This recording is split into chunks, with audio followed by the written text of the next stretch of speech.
Awali Kompas Siang dengan informasi, polisi menangkap pelaku perampokan dan pembunuhan bos toko sembako di Pondok Gede, Bekasi, Jawa Barat. Terduga pelaku adalah karyawan korban.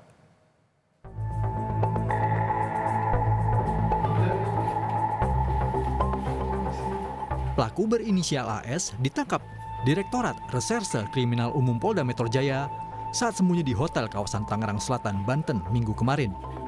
Pelaku merupakan karyawan di tempat usaha milik korban. Di hadapan petugas, AS tak berkutik dan mengaku telah membunuh serta mencuri barang-barang berharga milik korban. Selain menangkap pelaku, polisi juga menyita uang tunai, sepeda motor, dan 2 unit ponsel.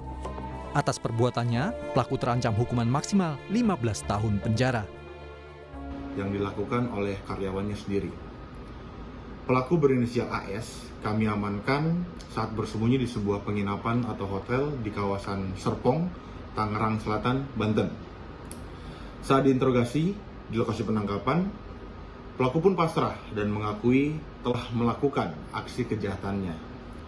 Selain pelaku, anggota juga menyita uang tunai hasil kejahatan sebanyak 68 juta, 1 unit kendaraan motor, dan 2 unit telepon genggam, yaitu hasil dari pencurian tersebut.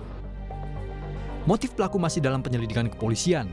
Namun, menurut juru parkir samping toko sembako, sebelum korban ditemukan meninggal dunia, karyawan toko yang diduga menjadi pelaku sempat dimarahi korban dan dihukum untuk membersihkan WC. Saat keluar untuk mengantar barang dan menutup ruko, karyawan itu juga mematikan lampu yang biasanya dibiarkan menyala. Sebelum kejadian itu, pelaku ini sempat dihukum di strap, bersihin WC. Oke. Bersihin WC ya, bersihin WC. Mungkin pada saat itu habis bersihin WC dia dendam langsung kan, nah bisa aja kan. Namanya orang kerja udah setahun lebih kan, masih di strap aja ya. Dia bakal bagian dalam, bagian luar enggak. Beda tuh. Beda. Nah, Berarti, pada saat itu yang kita lihat, dia mau keluar itu 8:30 ngirim barang, tutup rantai ini, lampu mati, seharusnya kan hidup. Oke. Berarti kalau karyawannya. Sebelumnya, warga dikejutkan dengan penemuan jenazah bernama Alex atau biasa disapa Koh Alex di toko sembako miliknya, Jalan Jati Makmur, Kecamatan Pondok Gede, Kota Bekasi, Jawa Barat, pekan lalu. Penemuan jenazah berawal saat karyawan toko sembako datang untuk bekerja, namun toko masih tutup. Istri korban yang mendapat laporan lalu menelpon suaminya, namun tak ada respon. Hingga akhirnya sang istri menyuruh anaknya mengecek toko. Sang anak pun menemukan korban meninggal dunia di kamar mandi lantai 1 dengan tertutup kardus.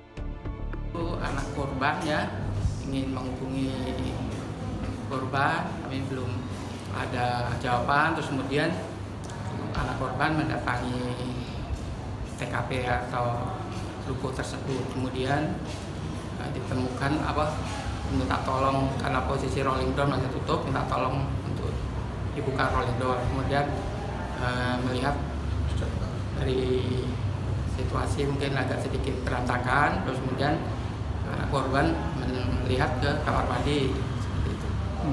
Barang bukti sementara kemarin adalah kardus, kaleng, kongguan, sama pecahan keramik. Guna kepentingan otopsi, jasad korban langsung dievakuasi ke Rumah Sakit Polri Kramat Jati, Jakarta Timur. Polisi masih mendalami motif pelaku melakukan pembunuhan ini. Tim Liputan, Kompas TV. Dan untuk informasi selengkapnya akan disampaikan oleh jurnalis Kompas TV, Zevanya Situmeang, dan juru kamera Roy Ilman langsung dari Polda Metro Jaya. Selamat siang Zevanya, setelah pelaku ditangkap, apakah sudah diketahui motif pelaku menghabisi nyawa korban?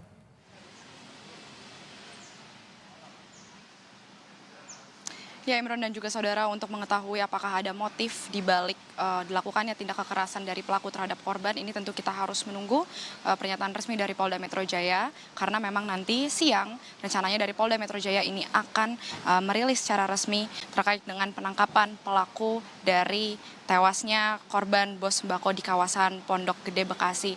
Tapi memang dari fakta-fakta yang berhasil kami himpun, Imron dan juga saudara, pada hari Minggu dini hari kemarin ini dari Polda Metro Jaya sudah berhasil menangkap pelaku, di mana pelaku ini ditemukan di sebuah hotel di kawasan Gading Serpong, Tangerang Selatan, begitu, yang dimana ia bersembunyi di hotel tersebut karena ada rencana untuk melarikan diri keluar kota.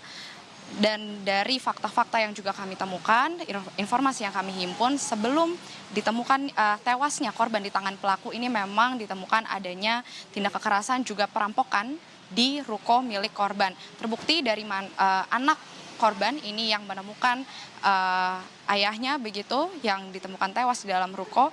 Sebelumnya ini melihat bahwa kondisi pagar ruko ini tidak terkunci. Kemudian ketika masuk begitu anak ini menemukan bahwa kondisi ruko ini sudah berantakan kondisinya dan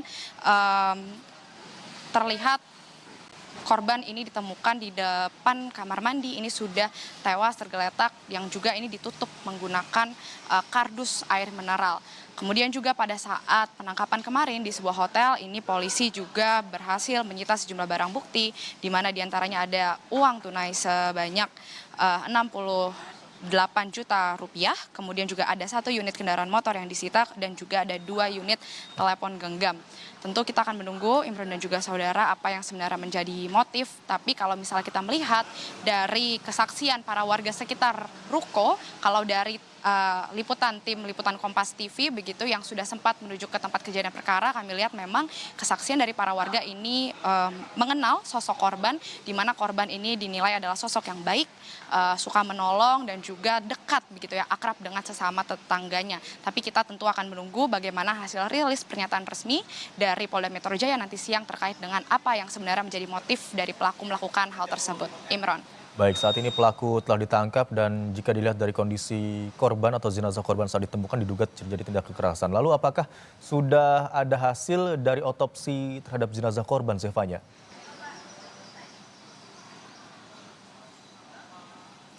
Ya Imron, terkait dengan hasil otopsi ini juga kita harus menunggu bagaimana pernyataan resminya dari Polda Metro Jaya. Tapi kalau kita melihat pernyataan dari Kabid Humas Polda Metro Jaya, Kombes Ade Arisyam, ini memang menyebut pada hari Sabtu 31 Mei kemarin, ia menyebut bahwa pada bagian tubuh korban ini ditemukan ada luka di bagian kepalanya. Sehingga tentu ini hasil otopsi kita akan tunggu hasil akan seperti apa, dan juga kalau melihat kesaksian dari pelaku sendiri ketika diringkus oleh tim dari Polda Metro Jaya, ia sempat mengaku bahwa dirinya menekan dada dari pelaku.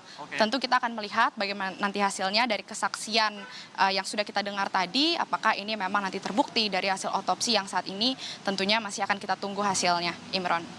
Baik, pemeriksaan terhadap pelaku hingga saat ini masih dilakukan untuk mengetahui motif pelaku menghabisi nyawa korban, termasuk juga hasil otopsi yang hingga kini masih ditunggu hasilnya. Terima kasih atas laporan Anda, jurnalis Kompas TV Zevanya Situmeang dan juru kamera Roy Ilman.